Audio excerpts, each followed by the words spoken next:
Yeah, it is. I'm back. And if you don't know who I am the one who said that she was singing her own theme tune on the beginning of every video. Although, to be fair, somebody did actually ask me if I could sing in every video, so I feel like I should oblige to that. As corny as it is, I'm going to do it. So this video today is basically about the week that I had. I had my Covid19 test and I had surgery. I had surgery yesterday actually, but I'm on painkillers right now.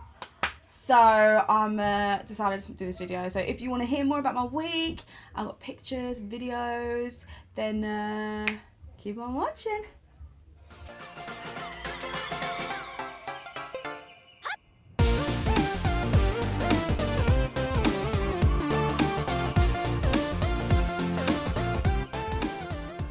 Well, what a week it has been. Well, way back to the beginning. So I was originally booked in for surgery last year. This is before I even found out I was pregnant. And then I found out that I was pregnant. And they were like, oh, okay, well, we can't operate on you when you're pregnant. We're going to have to put it on hold. So I was like, oh, okay, fine. Went on hold. Done the whole pregnancy thing. Had the whole baby thing, you know. And then they were like, great, okay, so we'll book you in for surgery now. And then, obviously, coronavirus happened. The pandemic swooshed in and ruined everything for everyone. So then my surgery got put on hold again. And I was like, all right, so when is this happening? Because I'm slowly getting worse. But I was lucky enough to get a letter through to basically say, look, we know that coronavirus is still happening and yada, yada, yada. And there are more risks, obviously, having the surgery now. I was like, but we think that your case is urgent enough to have surgery. So I was like, all right, cool. At long last. And yeah, so that's the backstory basically. I needed surgery and got it. So what happened was so I had to travel to North London because when I first got diagnosed with Crohn's, I was at university at the time and I lived in North London, so all my hospital appointments have always been there. And then when I moved back home, they were like, do you want to stay there or do you want to be transferred to a hospital here? I said, I'll stay there because they know me, you know, they know my case. So I was like, right, I'm staying there. So my surgery was done through the one in North London. So I had to drive an hour and a half. Luckily, my dad drove me, I don't drive. So I drove an hour and a half to North London because I had to get a Covid-19 test. And the reason I had to get that is because they don't do surgery on people who are COVID positive. I don't know about any of you, right? But I swear, I was so scared because it's just so much fear mongering and like looking up Google images and videos of how they do the swab. I was like, oh my God, they're gonna do that to me. No, I was so scared. This is what I heard, that they have a cotton swab, they stick it all the way up your nose, all the way to the back of your nose, and apparently it hurts like hell. And I was like, oh, really? I've got to do this. And I thought to myself, I'm travelling an hour and a half to have a massive cotton swab stabbed up my nose. So I was not looking forward to that. So I'm on my way to the hospital now, which is about one and a half hour drive. 1 hour and a half drive. Why can't I say that right? One hour and a half drive. And this is to get the Covid-19 test before my surgery. I wasn't actually that worried about it at first until my little sister showed me a video yesterday of how they do it, and apparently they stick the swab like really far back up your nose. So I'm a little bit sceptical now, but we'll see how I get on. I took a video of myself getting the swab done. The nurse said I could do it, bless her. She was like, as long as I'm not in it. I was like, don't worry love, I won't get you in it. So yeah, this is me getting the swab. You're gonna have to excuse how I look because obviously I was going to the hospital. I won't really make an effort. So yeah, here is the video. Tip it back to lift back, perfect, not too much, I can't see. Ready? Mm-hmm.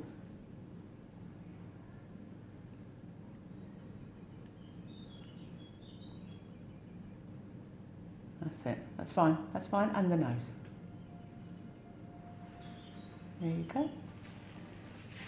So I'm on my way home now, nearly home, hour and a half drive on the way back. It feels like a bit of a wasted journey. Well, not wasted journey, but I mean, the process literally took about 5 seconds. Kind of wish that they just sent me a package to my house and let me just do it from home. But luckily, my dad, pick up dad, drop me off. So, nearly home, and yeah, hopefully the test comes back negative. And I'm negative! I did not have Covid-19. Obviously, because I'm here and I had surgery, so obviously I didn't have it. And yeah, so that was on the Tuesday. So then, this is the annoying thing, right? So On the day that I had the Covid-19 test, I said to the lady, I was like, is there anything else that I need to do? She was like, I don't think so. Let me just check though. She's like, because obviously you live like nearly 2 hours away. I don't need to have to come all the way back. So she was like, let me go check if you need your bloods done. Blah, blah, blah. She went to check. No, you're good. Okay, see you later then. Went home. Next day, I had a call for my pre-assessment. The lady's like, yeah, we're going to need you to come in to do some blood tests and a swab for MRSA. Are you joking me? I've got a baby. I can't just be like, alright, see you later, I'm going out, because, you know, I need someone to look after the baby. It was an hour-and-a-half drive. My dad couldn't drive me because his car was getting his MOT done or whatever it was. I was like, really? I was just there yesterday, and now I have to go all the way back just to get my bloods taken, which, by the way, takes like 5 seconds. Back in the waiting room.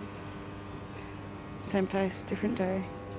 Luckily, my sister's boyfriend came to save the day. Thank you, Reese. Thank you, Reese.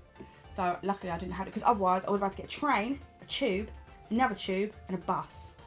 Oh man, I would not be looking forward to that. So I actually cried. I was so stressed out that day. I was like, really? Surgery day, surgery.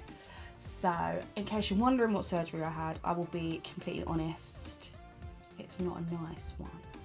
So I have a thing where I had things called fistulas, and basically what fistulas are like little tunnels, like really tiny holes, and they tunnel their way through to your organs or just in your body, and basically they're not good to have and cause infections, and it's just, if they're quite dangerous to have, it can lead to sepsis and stuff if they don't get treated.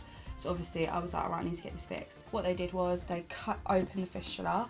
They put a camera in to see where it was going first, because if it was going to like major organs or anything like that, they wouldn't cut it open, obviously, because that'd be dangerous. So they cut it open and they laid it out flat. And oh my god, I saw a picture of it today. I'm not going to show anyone, obviously, but I did not expect the wound to be that big. I have a hole in my body. It's a deep hole. It looks like a murder scene. Oh, it was just awful. It's awful.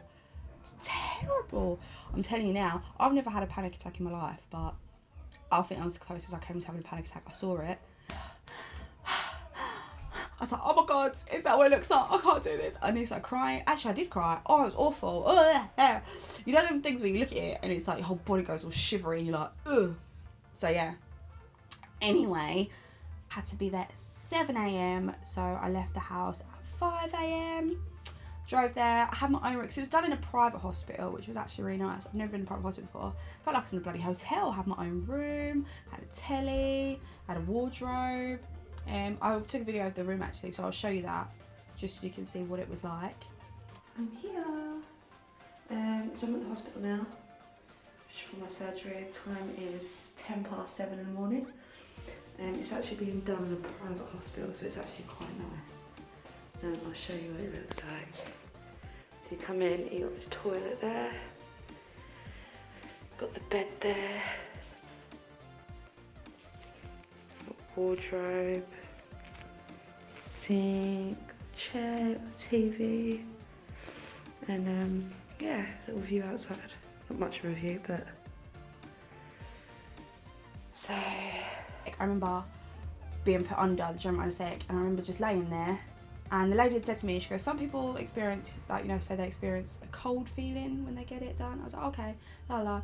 And then when she was doing it, they were holding my hand. They was like, we're right here with you, darling. It's fine, it's fine. And I was laying there, oxygen mask on, like, and I was like, oh my god, I can't breathe. And then I remember just being like, oh yeah, it's really cold, isn't it?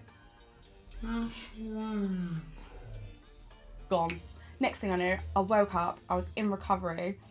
Oh, I wish I could have filmed myself when I woke up. I was just chatting so much rubbish, and I felt really bad, because I woke up and I started singing, and literally this was me, right? This is exactly how it was. And the nurse is like, are you alright, darling? Oh, I'm good, I'm just singing. I'm good. I'm sorry, did I wake up early? Should I be awake right now? Why is that lady still sleeping? Am I talking too much? I'm sorry, I feel like I'm being really annoying. I'm really sorry. Am I being annoying? The lady's like, no, you're fine. I just wouldn't shut up. I was like, what am I doing? And then one of the surgeons came and was like, hi, so we've just brought this lady from the coffee room. I'm pretty sure that's what he said. I don't even know. Now that I'm saying it, I don't even know. It doesn't even sound like it makes sense. I feel like maybe I hallucinated that. But I remember being like, the coffee room. It's called the coffee room. That's such a weird name. And he started laughing. It was annoying because I could feel myself talking and I could feel myself singing and I just couldn't stop myself. I was like, I just can't help myself. And then one of the surgeons came and they was like, hi Yasmin. I was like, your surgery went very well, but I'm not going to tell you what happened right now because you're probably not going to remember. So I'll come back later and I'll talk to you. So I was like, all right, thank you. They took me back up to the room and then they brought me lunch. It was so cute. I had like a little tray and hot chocolate, sandwich and stuff. It was really nice. Very, very fancy in a new room. Look at that service, mate. Got the remote, got the TV. Yeah, that's when my dad obviously came to pick me up, and it was so awkward because he got me in a wheelchair. The porter brought a wheelchair, and I thought to myself, I can walk. Like, I can walk. I thought, why is he bringing me a wheelchair? And it was so awkward because I was like sitting there texting on my phone, and this guy's just wheeling me down to the main reception, and I was like, I can walk though, and I just felt it was stupid. And then I don't know why, but I came out the front. When he pushed me out the main entrance, I was sitting in the wheelchair. My dad saw me in the car park and got out of the car and started walking towards me. And the man was like, what are you doing? Get your car. Bring the car round. My dad was like, oh yeah, that makes more sense, don't it? Obviously you would do that, wouldn't you? I'm in pain now, but like I said, on painkillers. So I'm surviving. But hopefully it heals soon, because I swear to God, it looks atrocious and it's quite scary actually. So yeah, that was my week. I had a great week. This is the end of the video. I have officially told you everything about my week, how great it was, how not great it was. So yeah, my next video will be about, I don't know. I don't actually know. I just like talking. I'm not gonna lie, I love talking. But thank you for tuning in. If you haven't already, please subscribe and like and comment. Let's have a chat. Stay safe. Hope everyone's good. And love to you all. Oh yeah, and also I forgot to add, this absolute lifesaver. Anyone with Crohn's or any problems, or anyone that's had any surgery and they need comfort when they're sitting down, honestly, I swear by this. I want to thank my lovely, lovely aunt for giving this to me. It's memory foam, but honestly, this really, really, really, really helps. I don't know how I would be sitting without it. It is the best creation. I swear by it. I don't actually know where she got it from. I'll see if I can find out, and if I can find out, I'll put the link in the description. But anyone that's suffering from any pain when they sit or had surgery, get yourself one of these.